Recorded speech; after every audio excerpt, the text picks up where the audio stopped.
Welcome, Aquarius, to the month of June 2018.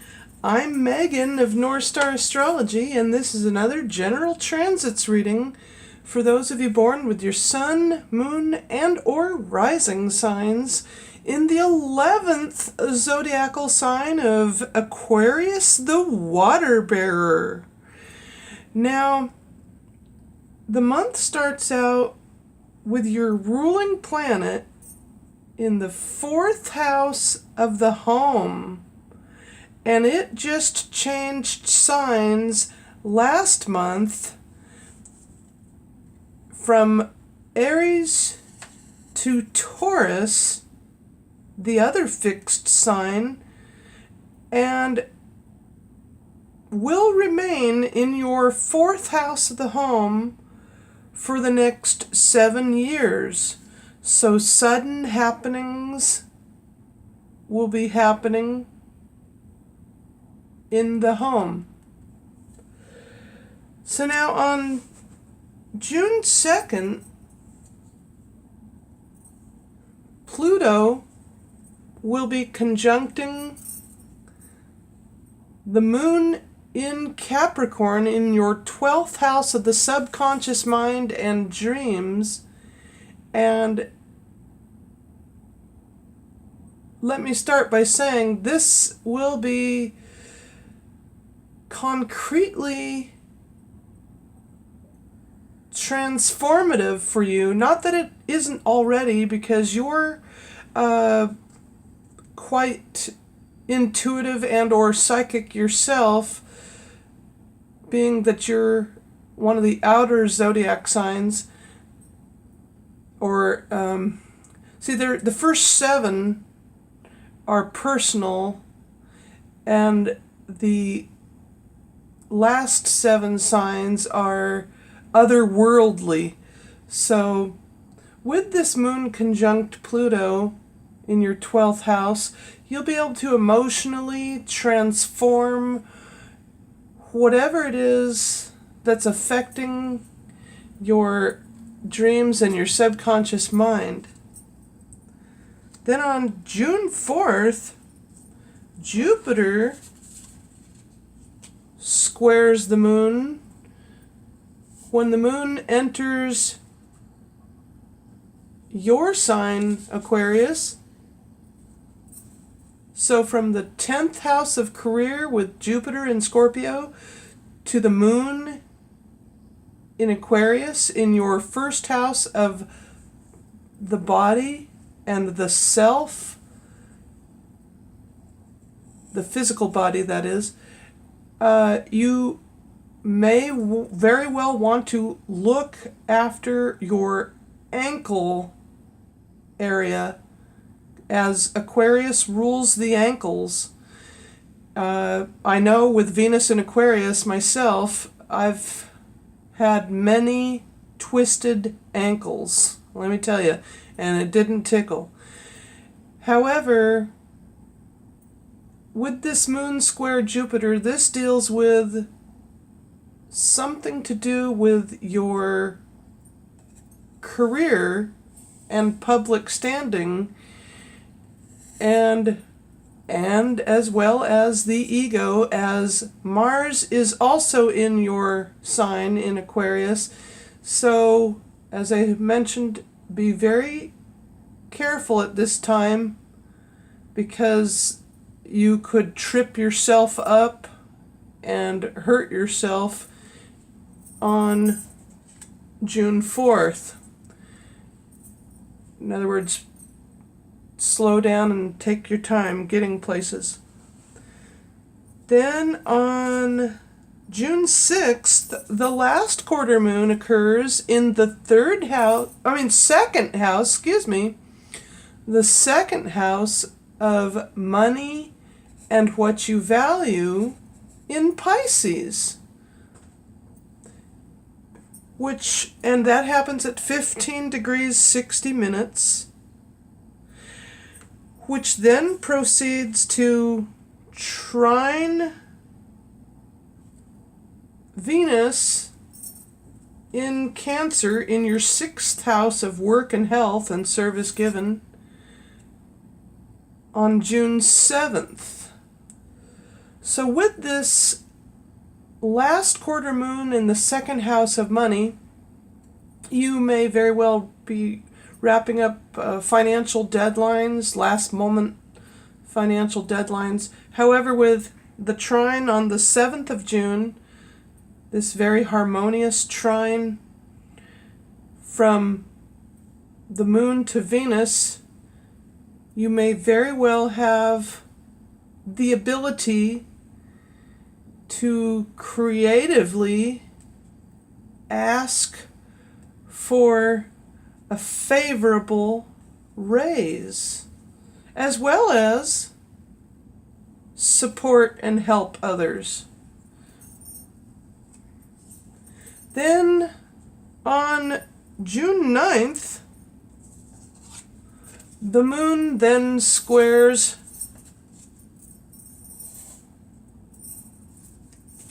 Venus as it goes from your 3rd house to your 6th house. And so now here we have the emotional impetus to strive for what you love to do in the workplace, or what you love to do to take care of your health. But be mindful and aware that a 90-degree angle can pose tensions within the communications of with and within communications of siblings, neighbors, and any short distance travels to and from work.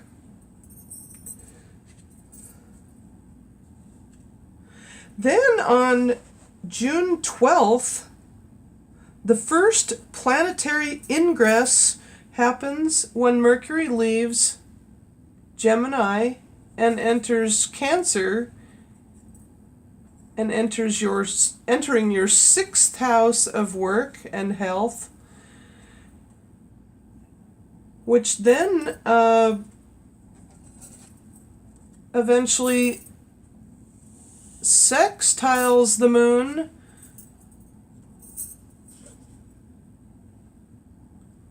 when the moon goes into Taurus, into the 4th house of the home.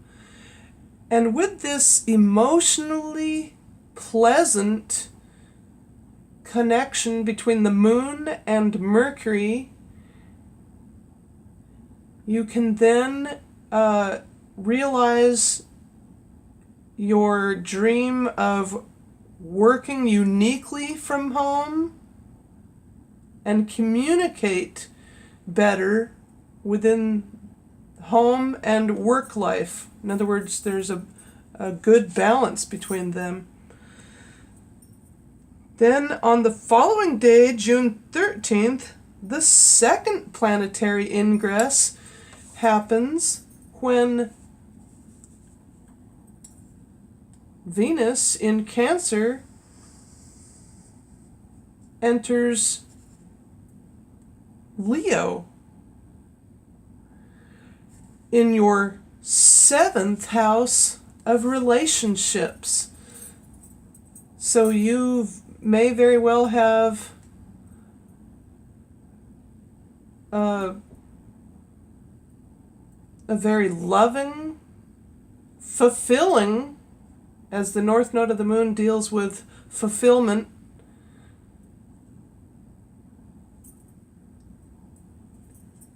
and then also on June 13th, there is a new moon and a conjunction, which is pretty much the same thing. The sun and the moon, when they come together in Gemini, your sister sign, in your 5th house of romance and creativity, this may very well indicate a new romance and or a new creative hobby or creative pursuit, like a new project. And that happens at 22 degrees Gemini, 44 minutes. Then on June 15th, probably the only opposition of the month is when Pluto, which has been in Capricorn in your 12th house, opposes the moon in your 6th house of work. So this can be seen as a point of awareness, as I always like to say, because it's a 180. So having the moon oppose Pluto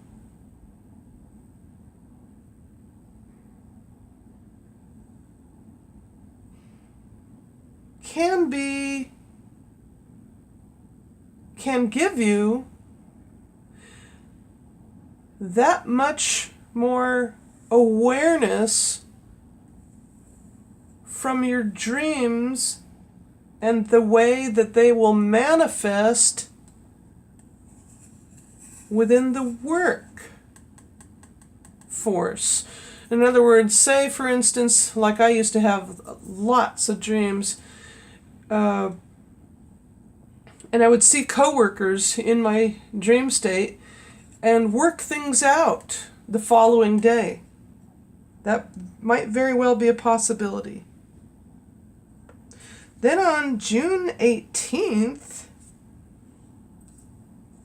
the sun sextiles the moon. Once the moon goes into your 7th house of relationships, sextiling the sun in your 5th house. So from the 7th to the 5th, you now have a very pleasant interaction between your emotions and your soul-driven drive to succeed within creative. You can be creative with your significant other or creative with a new romantic interest or creative pursuit. Then on June 20th, the moon goes into Virgo in your 8th house, and pardon me, I apologize for this sunspot, but there's no other way I can get the light on my charts. I have my charts in front of my window, or windows.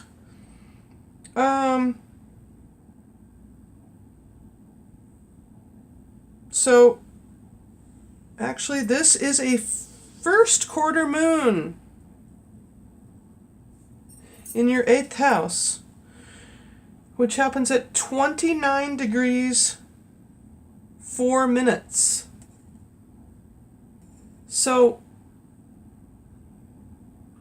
what you may have begun in a new way here in your 5th house, you now can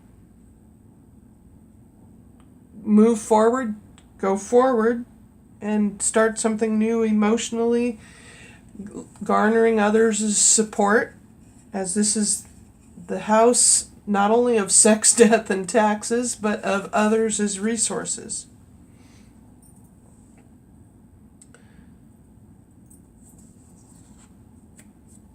Which, by the way, when the moon goes into its first quarter, it squares the sun.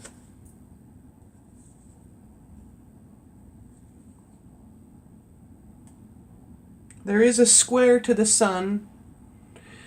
So this will give you that much more of a drive or impetus to ask for a raise, perhaps even. Because Jupiter is in your 10th house of career, and Mercury here is in your 6th house of work, so there's a lot to do with asking. And asking ye shall receive, you know. Excuse me. Then on June 22nd,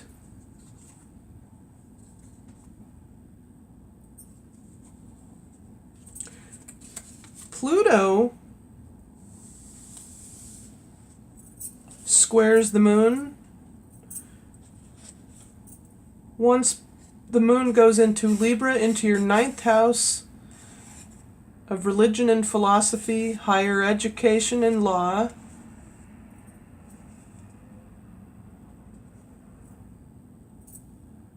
makes a 90-degree angle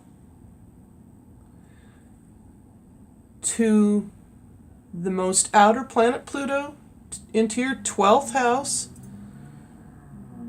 So Pluto square the moon can mean any number of things, as this is a general reading. And when you are here, by the way, there's Earth. You're here and there, as Uranus rules Aquarius, rules you guys. Anyhow, with the moon in Libra, square Pluto, there is this emotional need to connect with the highest or higher mind. Not only does it deal with higher education, but in my own personal studies and experience, as my moon is natally in the 9th house, it is to deal with the higher self and the higher mind squaring the subconscious house. So here we have Sagittarian's naturally ruling house versus Piscean's naturally residing house, and we've got the moon in an air sign and Pluto in an earth sign, both cardinal and both squaring each other. So this could mean any number of things, but it most specifically stands for emotionally transforming the self. And likewise spiritually. Then on June 24th,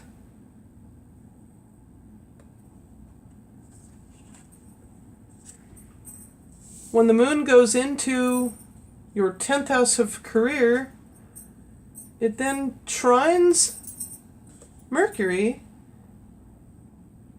So from your 10th to your 6th houses, Jupiter in Scorpio, Moon in Scorpio, Mercury in Cancer, there is a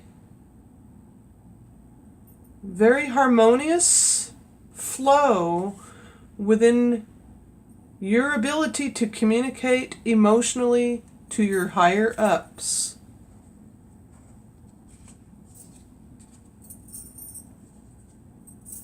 Then on June 20th, I am getting ahead of myself.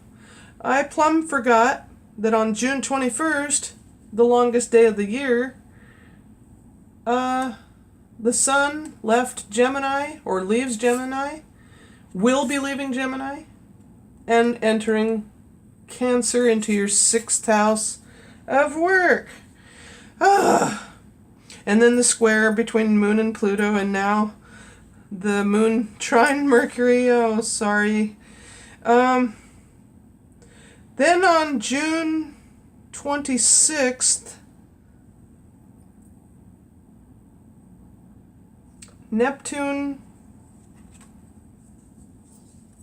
squares the moon from your second house of money to your 11th house of friendships. And notice the interesting pattern between squares and trines and such. This is a mutable water sign. Neptune is in Pisces now. Both Pisces and Sagittarius are mutable signs. However, Pisces is water and Sagittarius is fire. So with this Neptune square the moon between your second house of money and your 11th house of friendships, goals and hopes and wishes, you now very well may have the ability, drive, and impetus to emotionally ask for help, financially, from your friends possibly, or from your own intuitive abilities as you are learning self-value and moving forth to go after your goals and hopes and wishes. Then finally, the moon comes full circle, going back into Capricorn, becoming full at 6 degrees Capricorn, 28 minutes on June 28th. Then on June 29th, that creates the conjunction between the full moon and Pluto, as well as on June 29th, the last planet ingress of the month is when Mercury leaves Cancer and enters your opposite sun sign of Leo into your 7th house of relationships. So you'll most likely be communicating a lot with others in a loving way, and having Mars here in your first house gives you that much more of an edge in assertiveness, and unique at that. So with that, Aquarius, I want to thank you for liking, giving it a thumbs up, commenting down below, subscribing, and thank you very much for looking up upon the North Star. See you in July.